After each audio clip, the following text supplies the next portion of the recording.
తెలుగు తొలి చారిత్రక నవలాకారుడు, కవి సమ్రాట్ బ్రహ్మశ్రీ నోరి నరసింహశాస్త్రి గారు.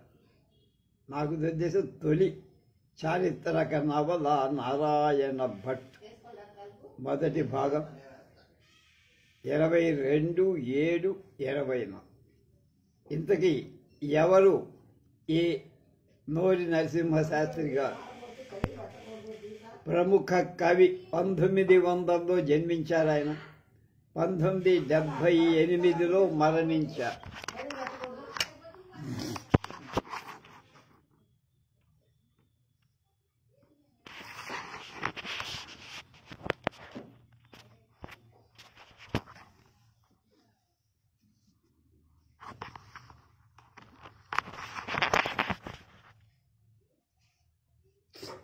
ప్రముఖ తెలుగు కవి. తెలుగు, సంస్కృత, ఇంగ్లీష్, కన్నడ భాషలలో అభినివేశాన్ని సంపాదించుకున్న మనిషి.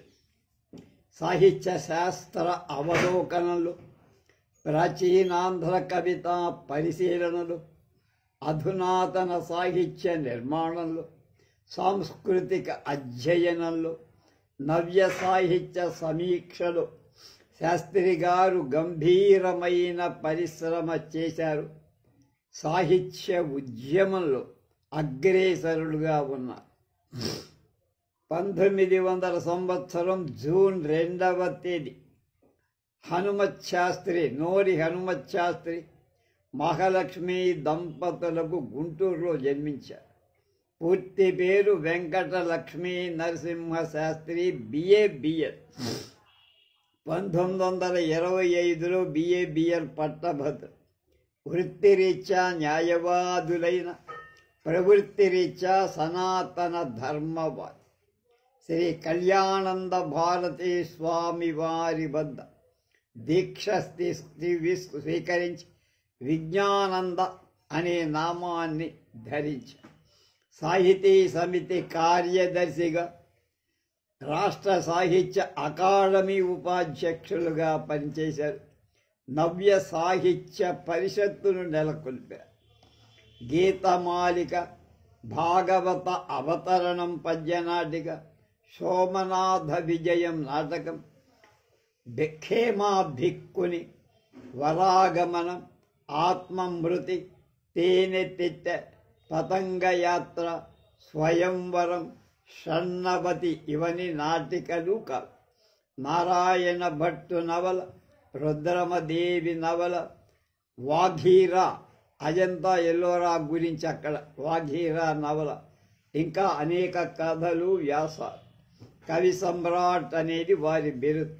1978 జనవరి 4న హైదరాబాదులో తమ కుమారులైన నోరి సుబ్రహ్మణ్య శాస్త్రి గారి ఇంట 77న మరణించారు. శాస్త్రి గారి కుమారుడు సుబ్రహ్మణ్య శాస్త్రి గారికి సుమారుగా 5 సంవత్సరాల కింద మాకు పరిచయమని వారే నాతో ఫోన్ చేసి మాట్లాడారు. ఆ తర్వాత మా పుస్తకాలు వారికి, వారి పుస్తకాలు మాకు పంపించి, ఆయన అక్కడే దగ్గరలో ఉండే ఉయ్యూర్మా వెనకాల, ఇంటి వెనకాల దొడ్డి వైపున ఉన్నాయి. పూర్వం పాలిటెక్నిక్ కాలేజీలో, ఆ పాలిటెక్నిక్ కాలేజీలో ఇక్కడ చదివారు. మెకానిక్స్ డిగ్రీ తీసుకున్నారు, డిప్లొమా తీసుకున్నారు. ఆ తర్వాత హైదరాబాద్ ఏదో ప్రత్యేక సంస్థలో వారి ఇంటికి దగ్గరలోనే, నాచారంలోనే ఉంటారు. అక్కడ పనిచేస్తూ ఉంటారు. పనిచేసి రిటైర్ అయిపోయారు. అక్కడ అమ్మవారి శక్తిపీఠం ఇంట్లో ఏర్పాటు చేసి నిత్యం పూజ, భార్య భర్త అంటారు. ఆయన తండ్రి గారి పేర నోరి వారి ట్రస్ట్ ఒకటి పెట్టి చాలామందికి, ఎంతోమందికి ఆయన పురస్కారాలు, సాహిత్య పురస్కారాలు ఇస్తారు. అవన్నీ త్యాగరాజ గాన సభలు దాదాపుగా ఖర్చు ఎక్కువైనా చాలా హుందాగా బాగా చేస్తూ ఉంటారు. 2019 అనుకుంటా నా జ్ఞాపకం, వారిని మేము ఉయ్యూరు తీసుకొచ్చి మా సరస భారతి పురస్కారం ఇచ్చి, ఆ సభ అవ్వగానే వారు హైదరాబాద్ నాకు ఇక్కడ ఇది అయిపోయిన వెంటనే ఇది జూన్లోనో ఎప్పుడో ఉంటుంది, మాది మార్చి ఏప్రిల్లో. అక్కడికి వెళ్ళి ఈసారి ఆషాఢ మాసం పౌర్ణమి, గురు పౌర్ణమి నాడు మీకు మా నోరి పురస్కారాన్ని అందజేస్తాం, మీరు రావాల్సింది అని కోరారు. దానికి మేమంతా వెళ్ళాం. హైదరాబాదులో ఉండే మా అబ్బాయిలు, మా కుటుంబం, ఆ తర్వాత మా బావమరిది వీళ్ళంతా వచ్చారు. సభాముఖంగా చక్కని సన్మానం చేసి వారు ఆ పురస్కారాన్ని కళా సుబ్బారావు పురస్కారాన్ని ఆ రోజు నాకు అందజేసి, అది మా ఇద్దరికీ ఉన్న బంధం. ఇప్పుడు డైరెక్ట్గా నారాయణ భట్టులోకి వస్తాం. హారీత పుత్రీ హరిమూర్తిరాపస్తంభ ద్విజశ్రేష్ఠ విభుర్వినీత యక్ సంస్కృత కర్ణాట ప్రాకృత పైశాచికాంధ్ర భాష సుకవిరాజశేఖర ఇది ప్రధిత సుకవిత్వ విభవేన కవిన్ మనీషాల దుర్విదగ్ధాన్ మనోహరాభిర్నిజ సూక్తిభిర్యః కుర్వన్న గర్వాన్ పటుభిర్భిభత్తి కవి వజ్రాంకుశనాభసార్థం పాయక. ఇప్పుడు నన్నయ్య గారి పద్యం ఇది. పాయక పాకశాసనికి భారత ఘోర రణంబునందు నారాయణునట్ వామన ధరామర వంశ విభూషణుండు నారాయణ భట్టు వాంగమయ దురంధరుడు తనకిష్టును సహాధ్యాయుడునైన వాడు అభిమతంబుగా తోడయి నిర్వహింప. భారత యుద్ధంలో అర్జునుడికి ఏ విధంగా కృష్ణ పరమాత్మ, నారాయణుడు కృష్ణ పరమాత్మ రూపంలో సహాయం చేశాడు, సాహిత్యానికి నాకు నారాయణ భట్ అలా సహకరించాడు అని నన్నయ్య గారు రాసుకున్నారు భారతంలో. ఇంకొక విషయం కూడా ఇక్కడ చెప్పుకొని దాంట్లోకి వెళ్దాం. 2018 అనుకుంటా మేము అమెరికా నుంచే 5వసారి వెళ్ళి తిరిగి వచ్చిన తర్వాత 2 పుస్తకాలు ఆవిష్కారం చేయాలను. ఒకటి ఆధునిక ప్రపంచ నిర్మాతలు జీవితాలలో చీకటి వెలుగు, రెండవది గీర్వాణ కవుల కవిత గీర్వాణం 3వ భాగం. ఈ భాగాలు రెండింటినీ ఆధునిక ప్రపంచ వాళ్ళని, దానికి మా గోపాలకృష్ణయ్య గారి బావమరది పరుచూరి ఆయనకి అంకితం ఇచ్చారు. రెండవది ఎల్లాప్రగడ రామమోహన్ రావు గారు, ఆయన చెల్లెలు అలాగే బావగారు ఇద్దరు డాక్టర్లు కూడా, హార్ట్ డాక్టర్. వాళ్ళిద్దరూ కూడా క్యారీ అని అమెరికాలో ర్యాలీ దగ్గర ఉంటారు.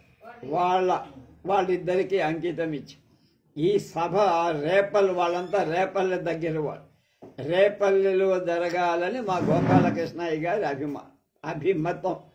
అందుకని ఆయనే వాళ్ళ బావమరిదిని పంపించి రేపల్లో ఏర్పాట్లన్నీ చేసి 3 అంతస్తుల భవనం, ఆ 3 అంతస్తుల భవనం అద్దెకి తీసుకొని అందులో ఈ కార్యక్రమ నిర్వహణ చేశారు. ఆ నిర్వహణలో మేము కవి సమ్మేళనం కూడా నిర్వహించాం. ఆ సభా వేదిక మాకప్పుడు ఎందుకో జ్ఞాపకం. రేపల్లె అంటే నోరి నరసింహశాస్త్రి గారు విహరించిన స్థలం. ఆయన గుంటూరులో ప్రాక్టీస్ చేసినా రేపల్లోనే ఉండేవారు.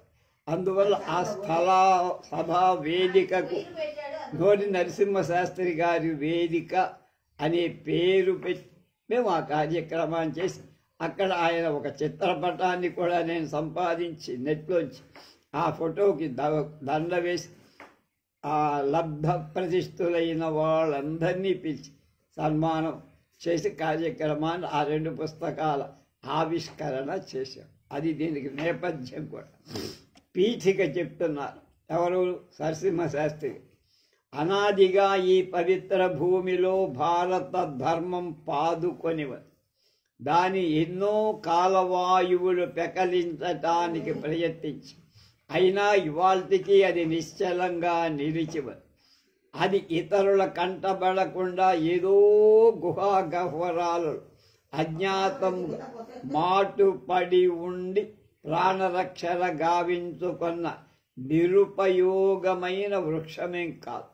పర్వత శిఖరాంపై ఆత్మబలంచే నిర్భయంగా నిలిచి ప్రతికూల వాతాలను గాలులను ప్రతిఘటించి తన దివ్య వాసనలు దూర భూములకు వెదజల్లిన అమర తరువు కల్పవృక్షం.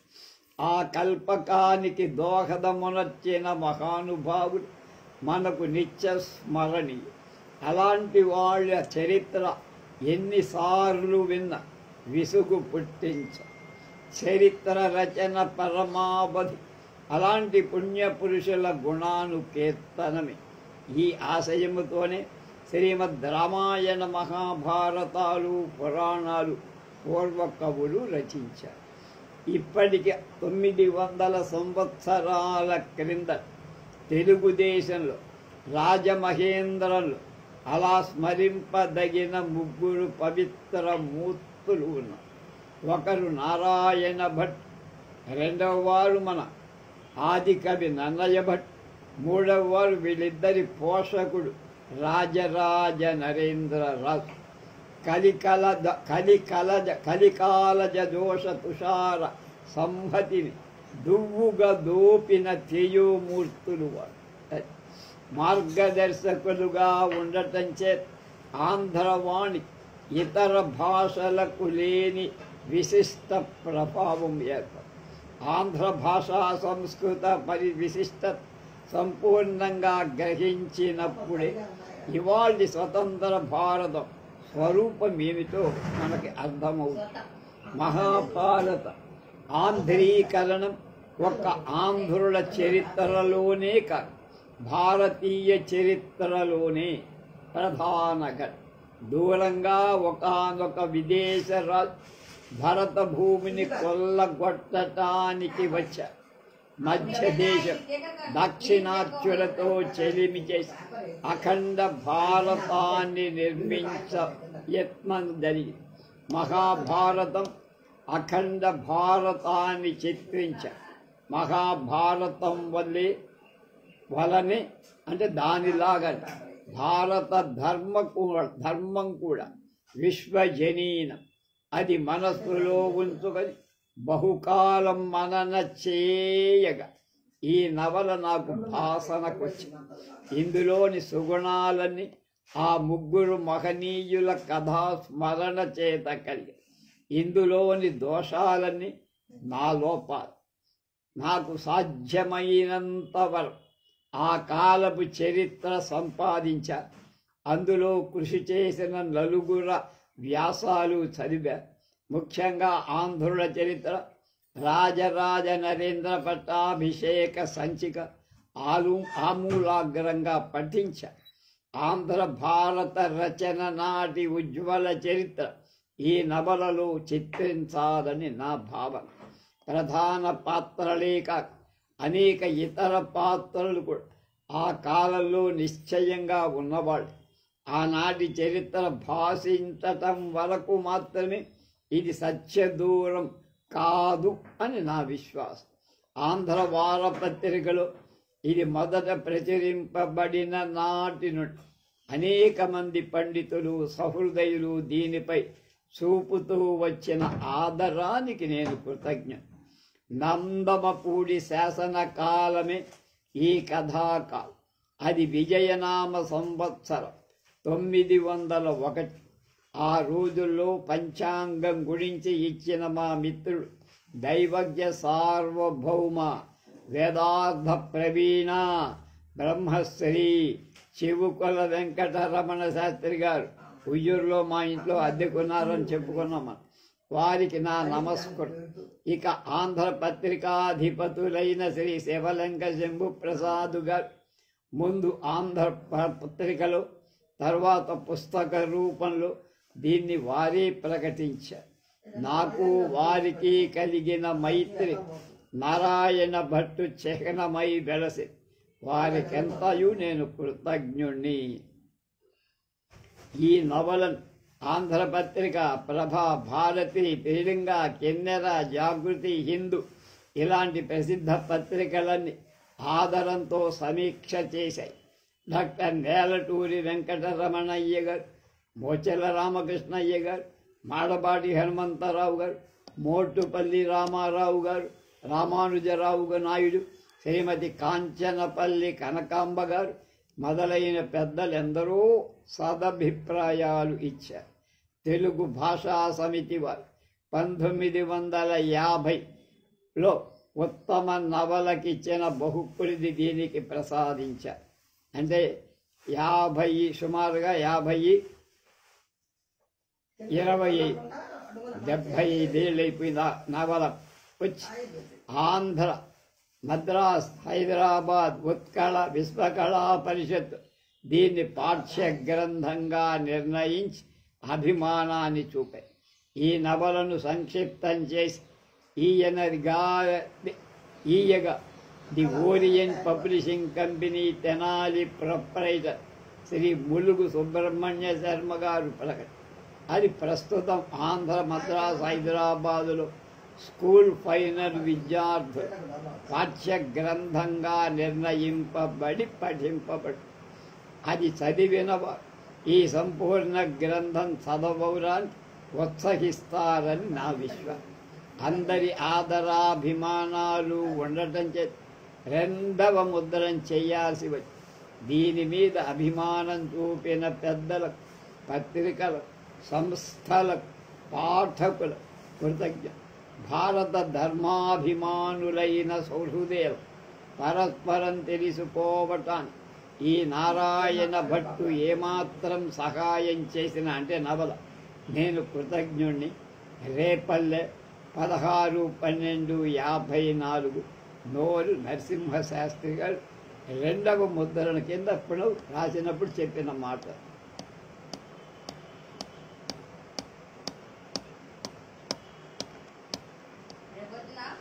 మొదలు ఆనాడు రాజమహేంద్రపురం మహాకోలాహలంగా ఉన్నది.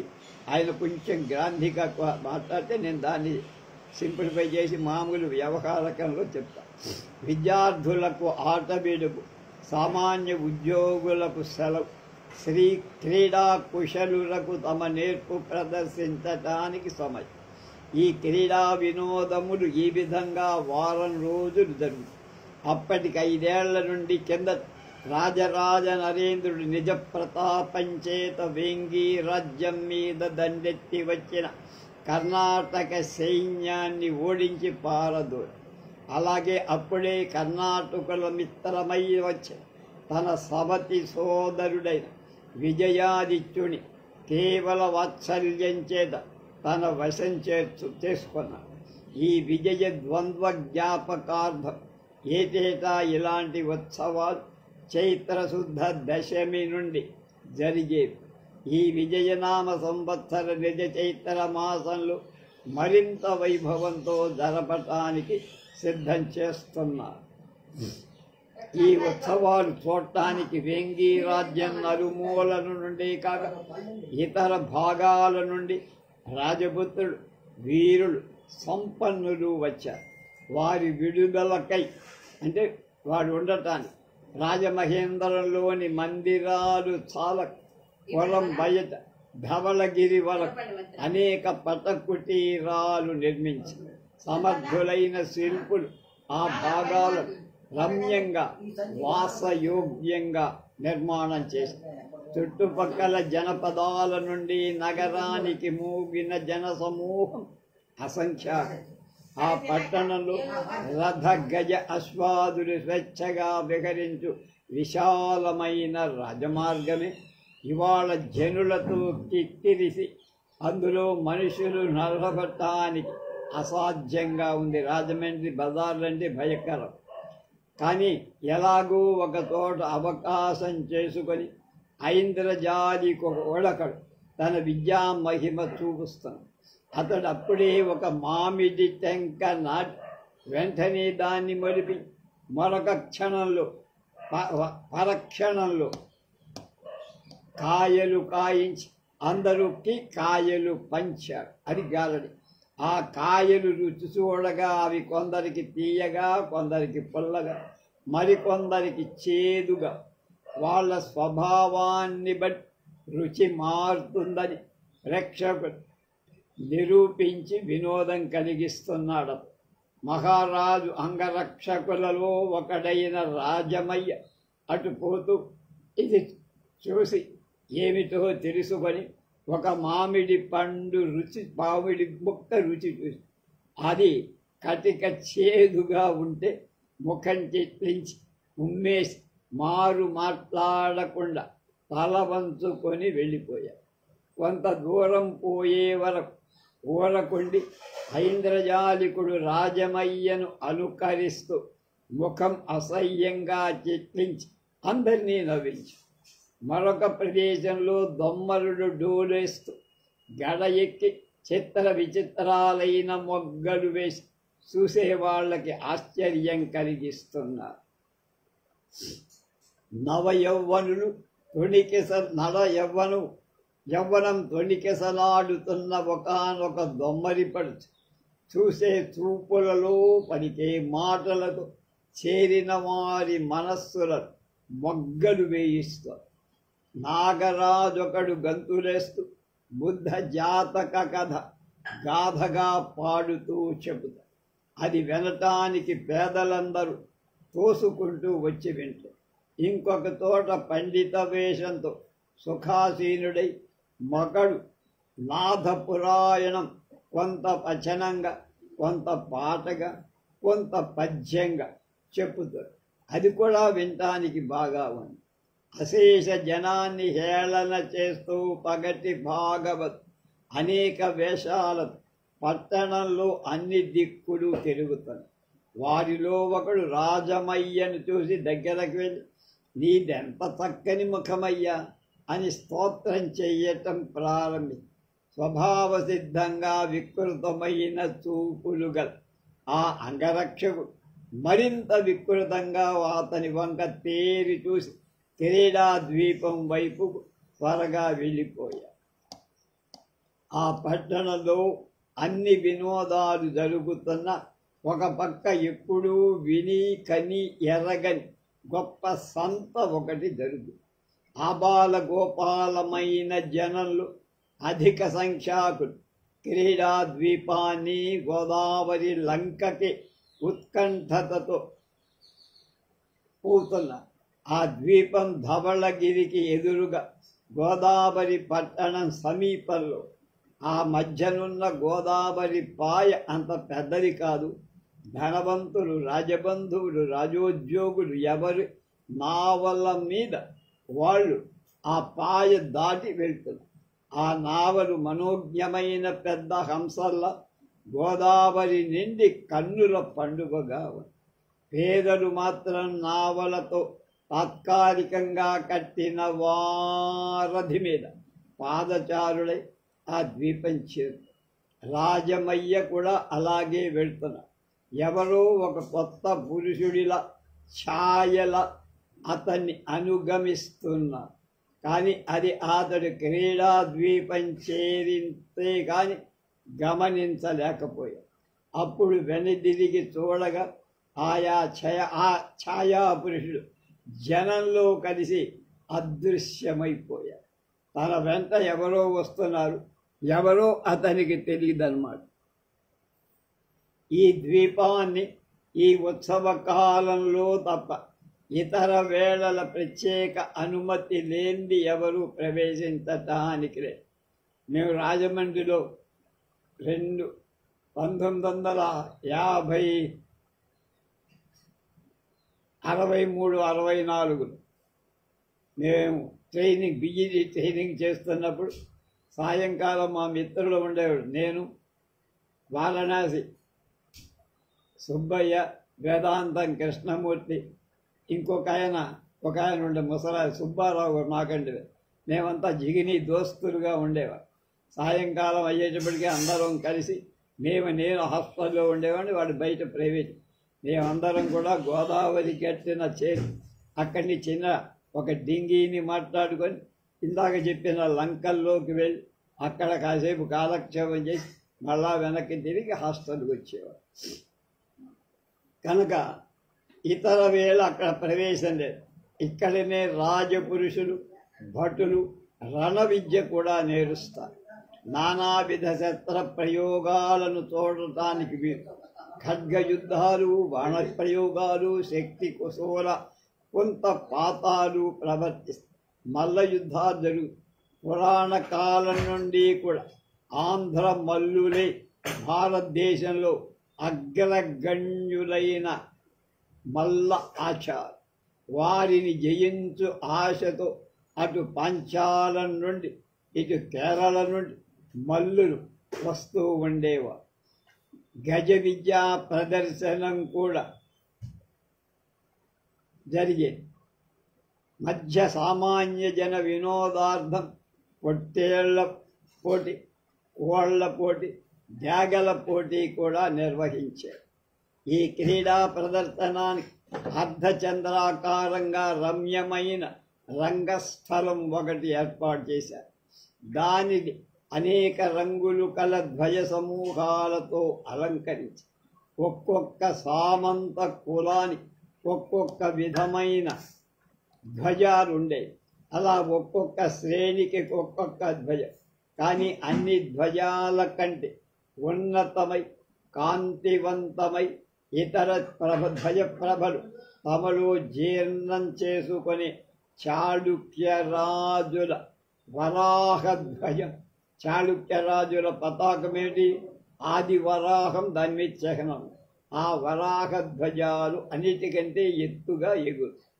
ఆ రంగస్థలంలో జరిగే క్రీడలన్నీ అన్ని జాతుల వాళ్ళు హాయిగా చూడటానికి అనువుగా ఏర్పాటు చేసి శ్రేణికి బాధ రాకుండా ఎవరి కులమ ధర్మాలను ఆటంకం కాకుండా ఎవరి స్థానాలు వాళ్ళ ప్రత్యేకంగా ఉంటాయి.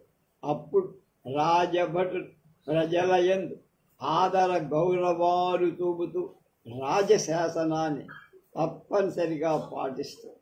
ఒక పక్క రాజబంధువులకు ఉన్నత ఉద్యోగులకు పీఠాలుగా వేరుగా చిన్న తిప్ప మీద వేసి ప్రధాన స్థానంలో రాజరాజ నరేంద్రుని నవరత్న ఖచ్చితమైన సింహాసనం ఉంది. ఆ ఆసనాల ప్రక్కనే రాణీవాస స్త్రీలకు అంతఃపుర మర్యాదలకు లోపం లేకుండా క్రీడ అవలోకనాన్ని చూడటానికి ఏర్పాటు చేశారు. రాజరాజు నావ అవతలి వడ్డున బయలుదేరిన ఉంది అనే వార్త జనసమూహాల్లో ఒక్కసారి మందమారుతంగా ప్రసరించింది. వెంటనే అక్కడ ఉన్న వాళ్ళ దృష్టులన్నీ రాజుగారి నావ వైపుకే తిరిగాయి. మంగళారవారు మిన్నుముట్టారు. రాజనావ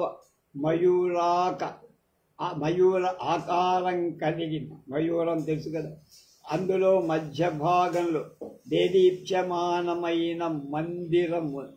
అందులో రాజరాజ నరేంద్రుడు కేవల వీరావతారుడై విలాసంగా విషణ్ణుడుగా ఉన్నాడు.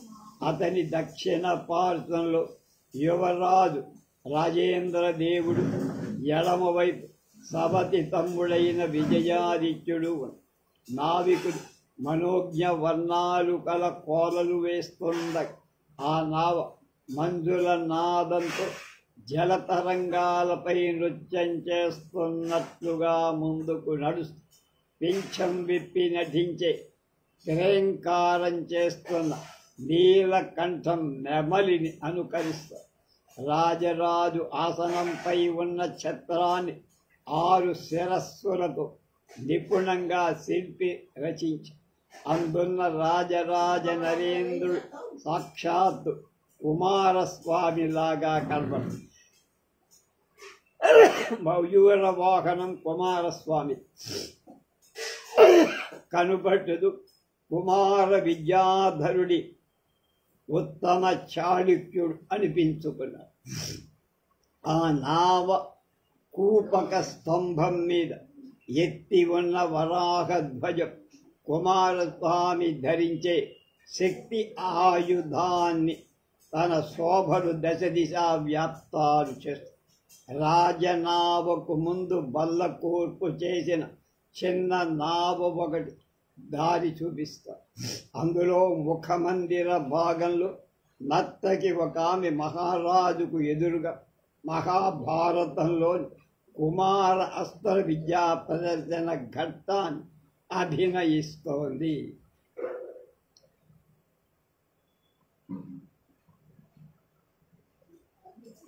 ఆ రాజనావ దారి చూపిస్తూ వెనుకకి నడుస్తుంది. రాజనావ నిర్ణీత ప్రదేశం చేరగానే కుమారుణ్ణి తమ్ముణ్ణి కైదండలతో అంటే భుజాల మీద చెయ్యేసి రాజఠీవితో రాజు నిలబడు. నర్తనం చేస్తున్న నర్తకి నాట్యం ఆపేసి వెలిగించిన కర్పూరహారతి అందుకొని ఇతర కంజలను కూడి మంగళహారతి పాడి రాజరాజు ముఖం ఎదుటి త్రివార విలాసలాస్యంతో పరిభ్రమించి కన్నుల కద్ది వంగి పక్కకు దిగి అది హారతిచ్చి ఆయన కళ్ళకి రాజు కళ్ళకద్ది పక్కకు వచ్చేసి సభాసదులు నిలబడ్డారు. బిరుదావులన్నీ పెద్ద పెట్టున వంది మాగధులు చెప్పారు. కైవారాలు జరిగాయి. మాగధుడు చాళుక్య రాజుల పవిత్ర వంశ చరిత్ర శ్రీధామ్న పురుషోత్తమస్య మహతో నారాయణస్య ప్రచోః నాభీ పంకరుహాద్ బభూవ జగత్ స్రష్టా స్వయంభూస్తతః జజ్ఞే మానసమానురత్రిరితి యత్తస్మాన్ ముతే మునే అత్రితః సోమో వశంకర సుధాంసురుదితః శ్రీకంఠచూడామణి ఇలా ప్రారంభించి వందిమాగధులు గానం. రాజరాజు గజగమనంతో అంటే ఏనుగు టీవీతో నడుస్తూ సింహాసనం దగ్గరికి వచ్చారు. ఎక్కడికి? అక్కడ ఉన్నటువంటి నది మధ్యలో ఉన్న నీటి తీరం దగ్గర. అక్కడ రాజగురువులైన నన్నయ్య భట్టారకులకు ముందు నమస్కారం చేసి ఆ తర్వాత విద్వాంసులైన శీదమార్య పంపన భట్టార్యులకు, విద్వత్ కవులైన భీమన భట్ట, శత్తన భట్, ముట్టన భట్, మల్లనాదులకు ఆశీర్వచన అర్థం చేరిన వేద విధులైన విప్ర బృందానికి, వృద్ధ అమాత్య దండనాథులైన వజ్జీయ ప్రగడ నృపకామ దండనాథుడికి భక్తిపూర్వకంగా మహారాజే నమస్కారం చేసి ఆ తర్వాత సింహాసన పీఠం స్పృశించి దానికి నమస్కరించి పెద్దలందరి అనుమతితో సింహాసనం ఆరూఢుడయ్యాడు. ఈ రాజకులైక భూషణుడు, సర్వలోకాశ్రయుడు, ఆదిరాజ విభుడు, అచ్చ కళంత చరిత్ర సంపదన్ అంటూ సభాసదులందరూ ఆసనాన్ని ఎవరి ఆసనం వాళ్ళు అలంకరించి అప్పుడు సభాపతులైన నన్నయ్య భట్టారకులు అనుజ్ఞ తీసుకొని అంతకు ముందే సిద్ధపరచిన మంటపం మీద రాజపురోహితుడు శ్రీ మహాగణాధిపతి పూజ, విఘ్నేశ్వర పూజ చేశాడు. విఘ్నాలు లేకుండా పురోహితుడు ప్రణవపూర్వకంగా దేవీం వాచమజనయంత దేవాస్తాం విశ్వరూపా పశవో వదంతి సానో మంత్రే విమూర్తం దుఃఖానాధేనుర్వాగస్మాన్ ఉపతుష్టతైదు అని స్వచ్ఛస్వరంతో ఉచ్చరింపగా నన్నయ్య భట్టారకుల దేహం ఆనందంతో పులకించి పూజ అవసానంలో అవగానే శ్రీ మహారాజా గణపతి ప్రసాదం రాజరాజు మొదలైన యువరాజులందరికీ శిరస గ్రహించి నమస్కారాలు చేసి ఆ తర్వాత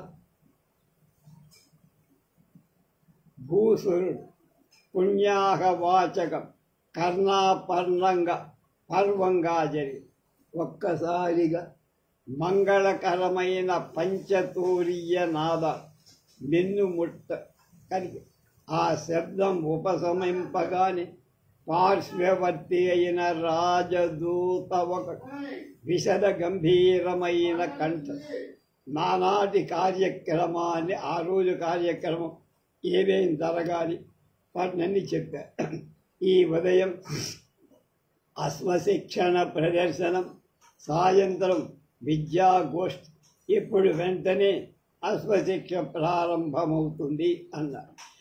వెంటనే అశ్వారూఢులైన రాజకుమారులు అనేక మంది వెనక నుండి వచ్చి ఒకరి తర్వాత ఒకరు సింహాసనం ఎదుట తమ శిరస్సులతో పాటు తాము ఎక్కిన హయ శిరస్సులు కూడా వంచి అభివందనం చేసి రంగం మీదికి గుర్రాలను దాటించారు. అవి అనేక రంగులు కల ఉత్తమ జాతి గుర్రాలు. వాటిపై మెరుస్తున్న క్షౌమాంబరాలు.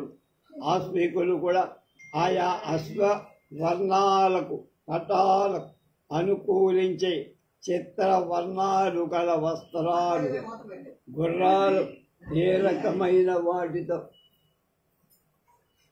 అలంకరించారు. దాని మీద అశ్వికులు కూడా అలాంటి వస్త్రాలు. రంగస్థలం మీద శతసంఖ్యాకులై ఆ వీరులు ఒక్కసారిగా ప్రత్యక్షం కాగానే సూపర దేహాలు గగుర్పొడిచి అలా మహాజన సమూహం ఆనంద పారవశ్యంతో క్షణకాలం నిశ్శబ్దమై రాకుమారుడు బృందాలుగా కూడి ప్రత్యేకంగా చిత్రంగా ఆ అశ్వాలు నడిపి పంచారాలు ప్రదర్శించారు.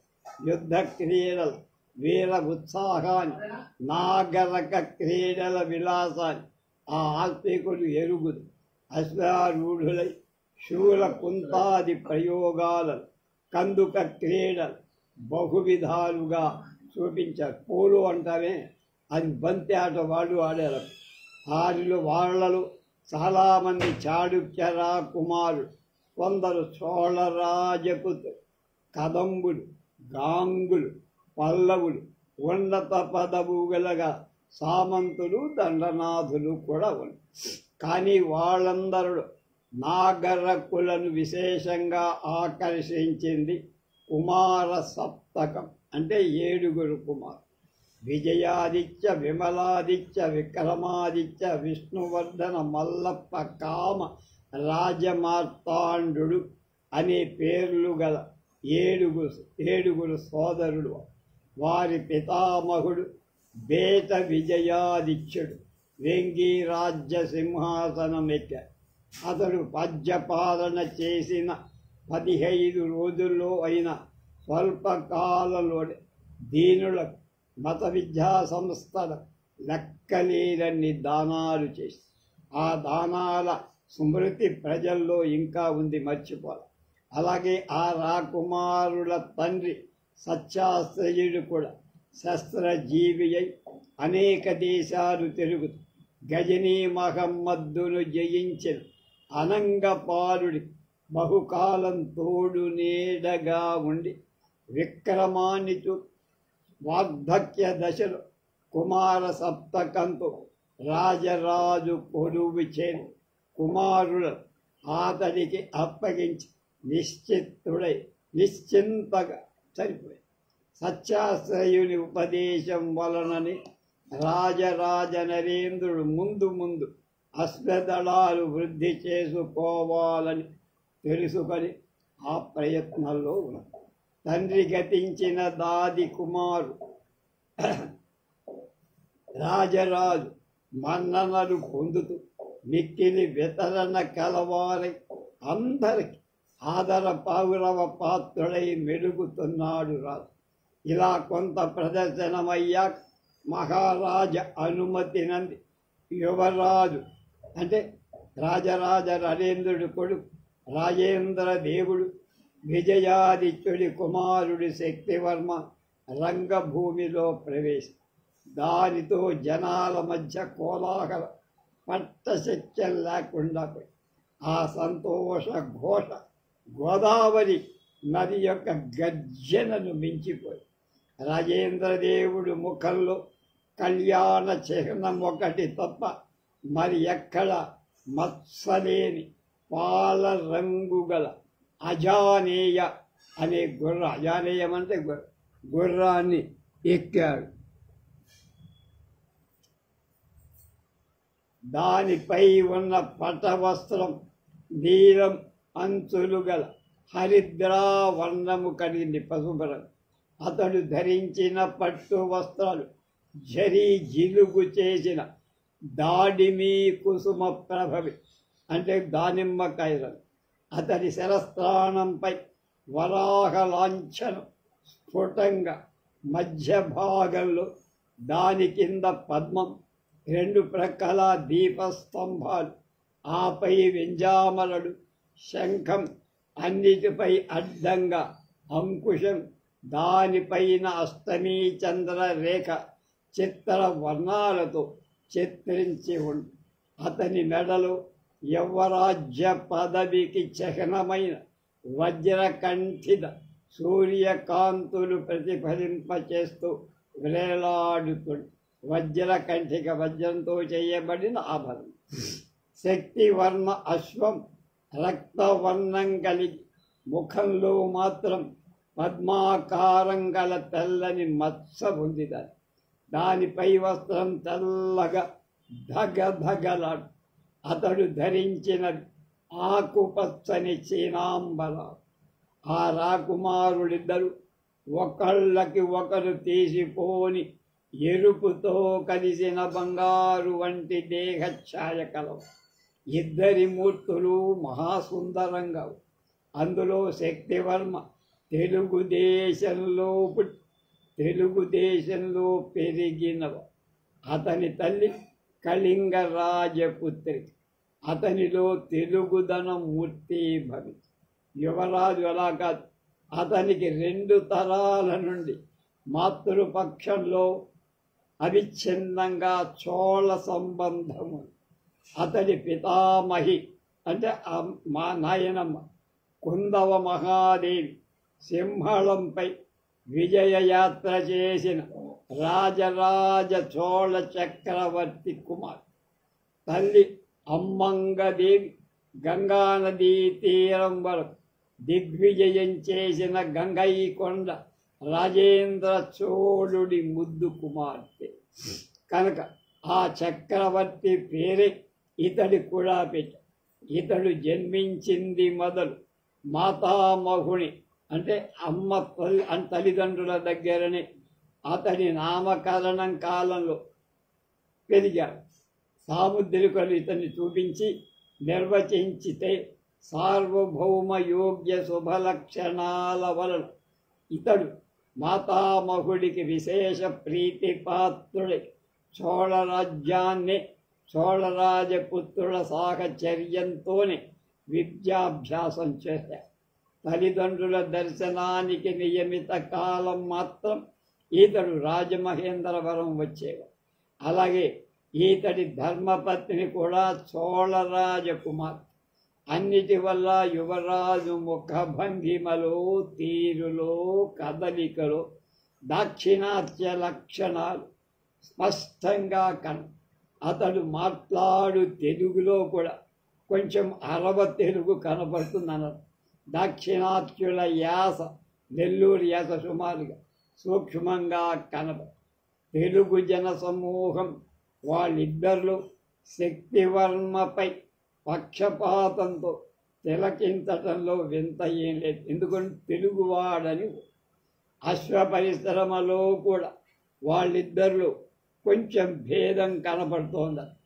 శక్తివర్మ గుర్రంపై విలాసప్రాయంగా ప్రావీణ్యం చూపారు.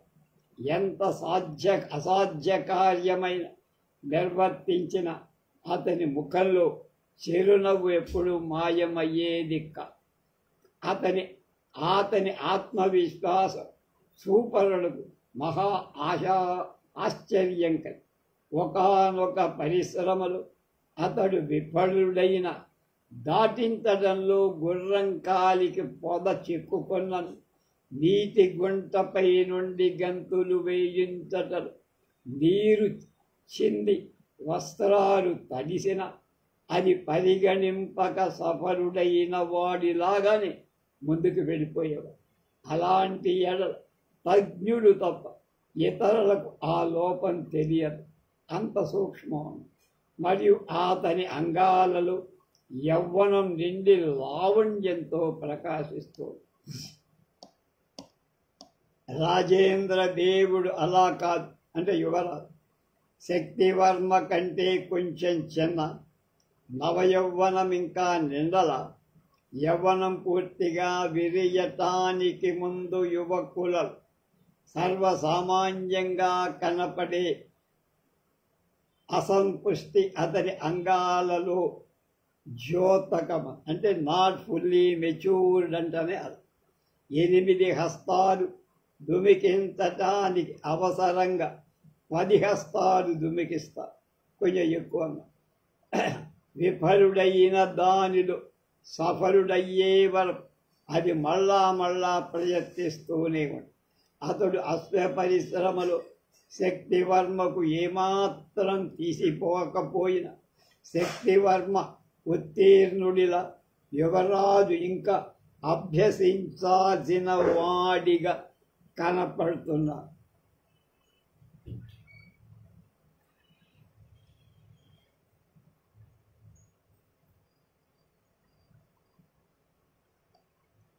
ఇంతలో మెరుపు మెరిసినట్టు సింధు దేశీయుడొకడు, పంజాబ్ చక్కగా అలంకరించిన అశ్వరాజం ఒకటి తెచ్చి క్రీడారంగంలో వదిలాడు.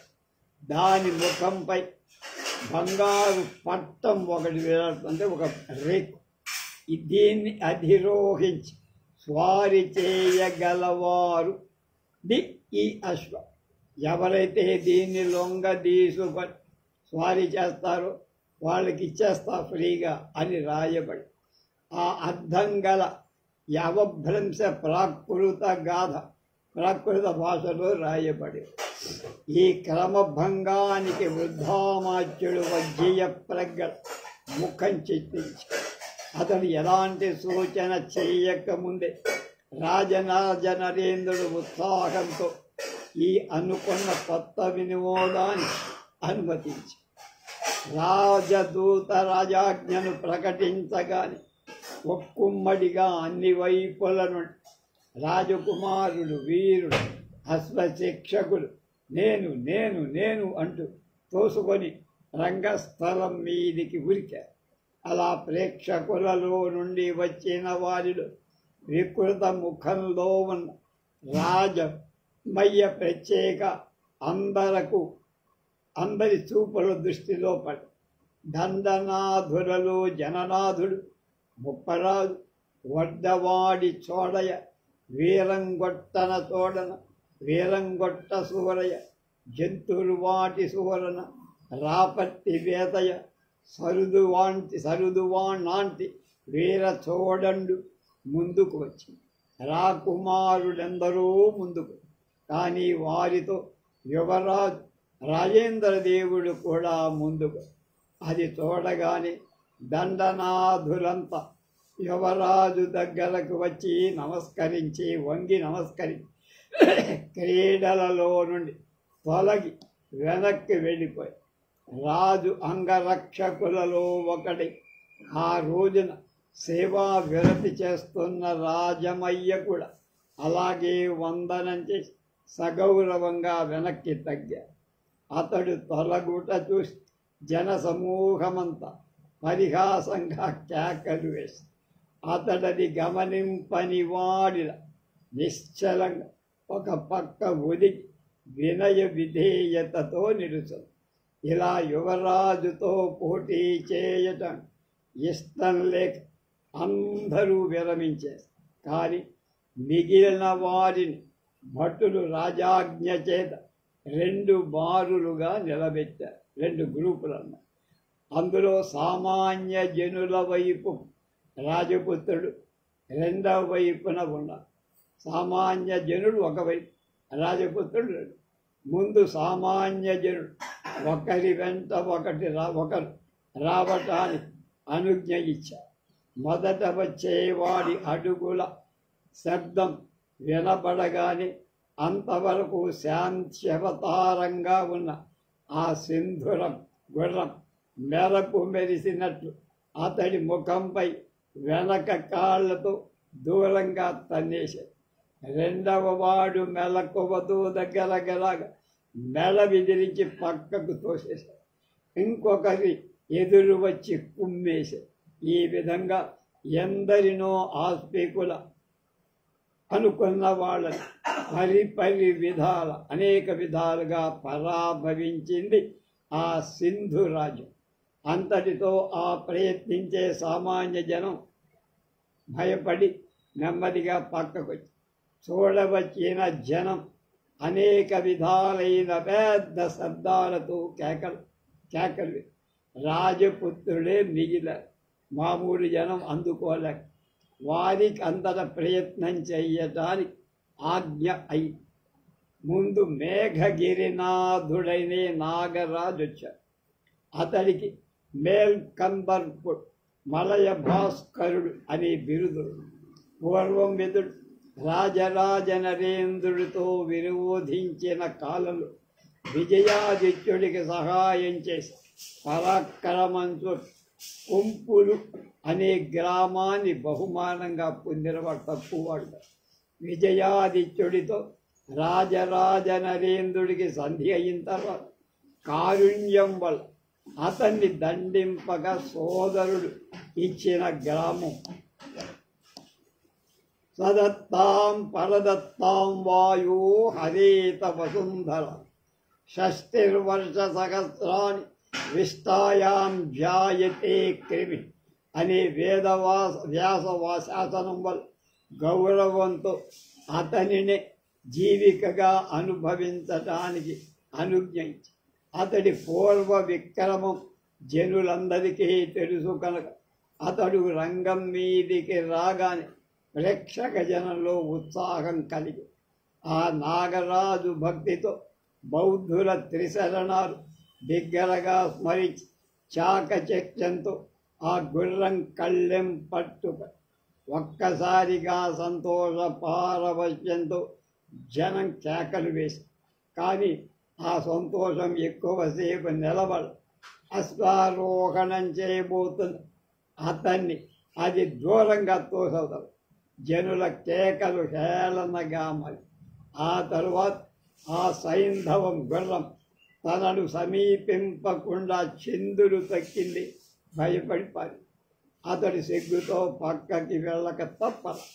ఆ తర్వాత జినదేవుల స్మరణ చేస్తూ కళింగ దేశం నుండి వచ్చిన కదంబరాజపు అశ్వం కళ్ళెం పట్టుకొని పైకెక్కే ప్రయత్నాలు చాలా చేసి అతడు రాజరాజు షడ్డకుడైన కళింగ రాజరాజు రాజబంధువైనందువల్ల అతని చాకచక్యాన్ని మహారాజు అంతఃపురంలో మహారాణి అమ్మంగదేవి చాలా ఆనంది.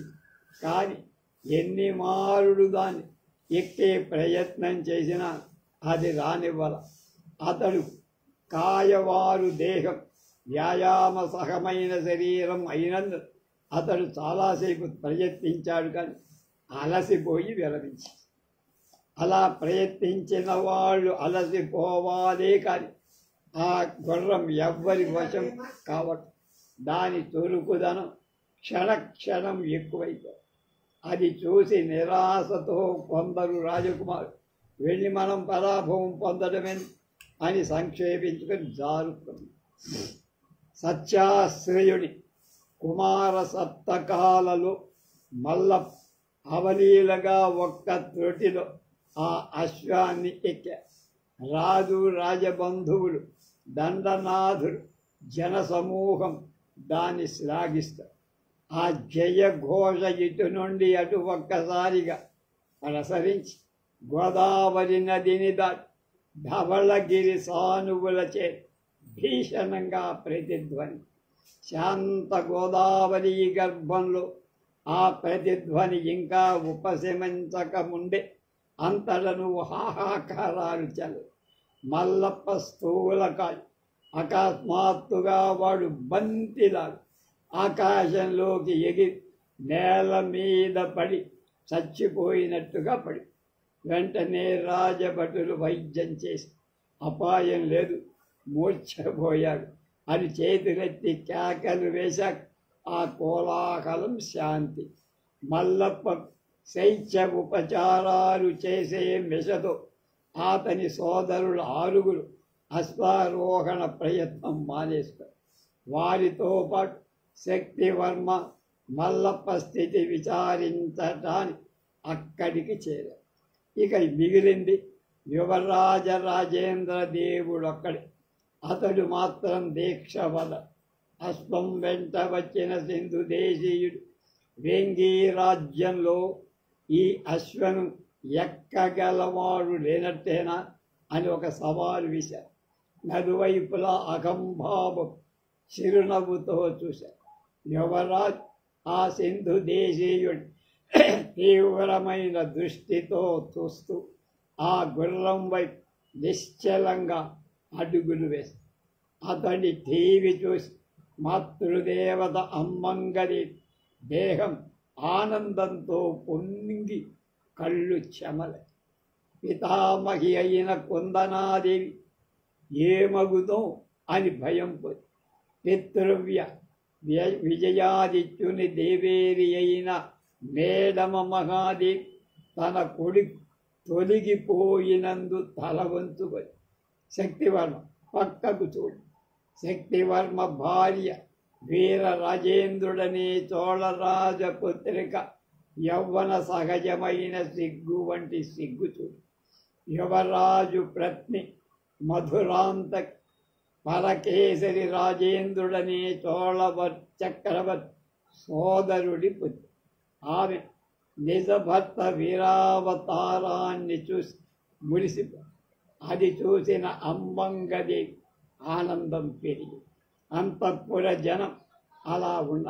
ఇక్కడ రాజసభలో విజయాదిత్యుడు అన్నగారి వంక ఇతనికిది సాధ్యమా అనే అర్థం వచ్చేట్టుగా చూసి రాజరాజ్ పార్వతీపతి పదధ్యానం చేస్తూ నన్నయ్య భట్టారకుల వంక చూసి నన్నయ్య భట్టారకుని పెదవులపై భద్రవాక్యం నృత్యం చేయగా ఆశీర్వాద దృష్టిలో యువరాజు ఏకాగ్రంగా విలోకిస్తూ మధ్య మధ్య ఆ అశ్వరాజాన్ని ఆదర దృష్టితో పూజి ప్రేక్షక సమూహం మాత్రం ఈ సాహసమే, ఏమిటి ఇంత సాహసం చేస్తున్నాడు యువరాజు అని కేకలేసి ఆ అగౌరవం భరింపలేక రాజమయ్య అలాంటి జనులను నిశ్శబ్దంగా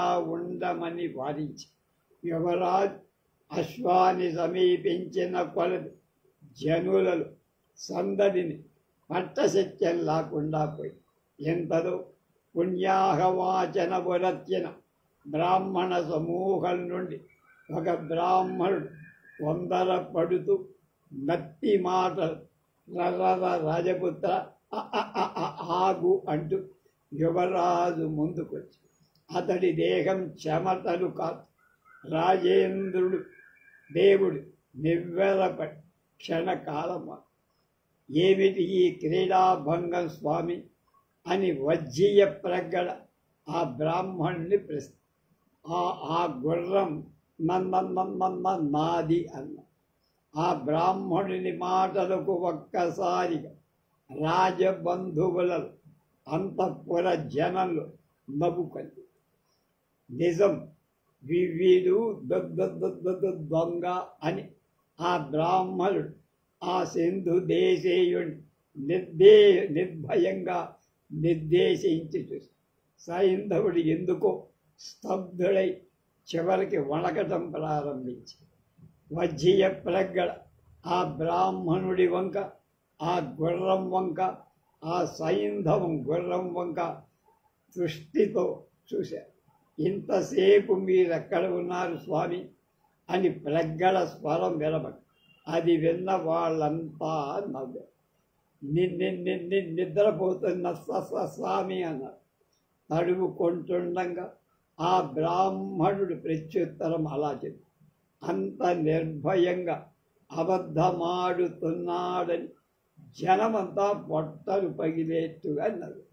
యువరాజు ఇంతలో మళ్ళా అశ్వం వంకకు అడుగులు వేయటం ప్రారంభించి వజ్జియ శాంత స్వరూపంగా రాజేంద్ర దేవుడు యువరాజుని సంబోధించి, రాజపుత్ర, మనం బ్రాహ్మణ ద్రవ్యం ఆశించరాదు నాయన.